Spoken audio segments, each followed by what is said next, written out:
नमस्कार दोस्तों, आज मैं फिर आपके सामने प्रेजेंट हो रहा हूं अपने इस नए वीडियो के साथ। अपने पिछले वीडियो में मैंने आप लोगों को बताया था कि लॉ अमूमन दो तरीक़ों से चलता है, सिविल और क्रिमिनल। मोटी मोटा बात लिया जाए तो जहाँ पे बल प्रयोग होता है उसके लिए क्रिमिनल लॉ है, और जहाँ बल प्रयोग नहीं होता है उसके लिए सिविल लॉ है, और दोनों का प्रोसीजर कोर्ट के थ्रू चलता है। लेकिन आज मैं आपको एक तीसरा तरीका बताता हूँ, जैसी खोज की गई है कोर्ट से अलग प्रोसीजर चलाने के लिए। इसको कहते हैं एडीआर। एडीआर का मतलब होता है अल्टरनेट डिस्प्यूट रिजोल्यूशन। दोस्तों, कोर्ट में आप कब जाते हो?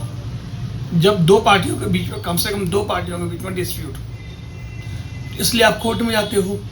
इसी तरीके से अल्टरनेट डिस्प्यूट रिजोल्यूशन बनाया गया कि जो भी दो पार्टियों के बीच में डिस्प्यूट हो उसको दूसरे तरीके से निपटारा किया जाए। इसके 6 तरीके हैं, मैक्सिमम तो आप लोग जानते होंगे, जिसमें मैं बताता हूँ आपको।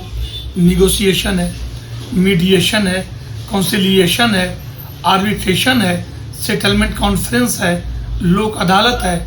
ये तरीके हैं, 6 तरीके। लोक अदालत आप सबको पता है कि आजकल गवर्नमेंट हमेशा लगाती है, कोर्टें लगाती है कि लोक अदालत में जाके छोटे मोटे जो पिटी ऑफेंसेस हैं उनको आप अपना डिस्प्यूट रिजॉल्व कर लें। दूसरा तरीका है मीडिएशन का। मीडिएशन में क्या होता है? मीडिएटर बैठता है, दोनों पार्टी को बैठाता है, बैठाने के बाद एक अमिकेबल सेटलमेंट की बात करता है, और जहाँ पे दोनों पार्टी सेटल करती है और फिर मीडिएशन में केस डिसाइड हो जाता है। यही होता है। काउंसिलिएशन भी लगभग सेम चीज़ है। सबसे प्रमुख चीज़ है आर्बिट्रेशन। आर्बिट्रेशन में क्या होता है? आर्बिट्रेशन की प्रोसीडिंग थोड़ी डिफरेंट है तो कोर्ट की तरह से, लेकिन उबाऊ नहीं है। उबाऊ इन द सेंस कि बहुत ही स्ट्रिक्ट और टेक्निकल, यहाँ पे कोई चीज़ें नहीं होती। मतलब एविडेंस वगैरह भी बहुत ही ज़्यादा उस पर ध्यान नहीं दिया जाता। जो आर्बिट्रेटर को जो समझ में आता है, जो डॉक्यूमेंट आप प्रोवाइड करते हैं, उनके बेस पे ऑर्डर पास करते हैं, अवार्ड पास करते हैं। तीसरी बात, आर्बिट्रेशन जो है वो कोर्ट के तरीके से बेहतर इसलिए माना जा रहा है क्योंकि आर्बिट्रेशन में दोनों पार्टी बहुत अच्छे से बैठ के समझते हुए आर्बिट्रेटर के सामने जो है अपनी बातों को रख सकती है, अपने प्रूफ रख सकती है, अपने एविडेंस रख सकती है। कोर्ट में जज बहुत स्ट्रिक्ट होते हैं, उनको लॉ फॉलो करना होता है, लॉ के अकॉर्डिंग चलना होता है। आर्बिट्रेशन थोड़ा लचीला है। आपके फेवर में जज में अगर डॉक्यूमेंट है तो जज उसको कंसिडर करते हुए, आर्बिट्रेटर उसको कंसिडर करते हैं, अवार्ड पास कर देते हैं। आर्बिट्रेटर में आपका खर्चा भी कम लगता है। दूसरी बात क्या है? सबसे बड़ी बात है टाइम कम लगता है। कोर्टों में केसेस कई सालों तक पेंडिंग पड़े रहते हैं। आर्बिट्रेशन में ये चीज़ें नहीं है। आर्बिट्रेशन में जल्दी इसका निपटारा होता है। अब दोस्तों, ये एडीआर है, इसकी खोज तो मैंने आपको बता दिया कैसे हुई। अब मैं बताता हूँ इसकी खोज कैसे हुई, कहाँ हुई।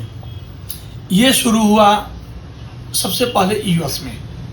कॉमर्शियल डिस्प्यूट को जल्दी निपटाने के लिए, जल्दी खत्म करने के लिए एडीआर को प्रमोट किया गया, और इंडिया में आया 77th लॉ कमीशन की रिपोर्ट के बाद पहला आर्बिट्रेशन एक्ट बना इंडिया में 1996 में, जो बाद में अमेंड हुआ।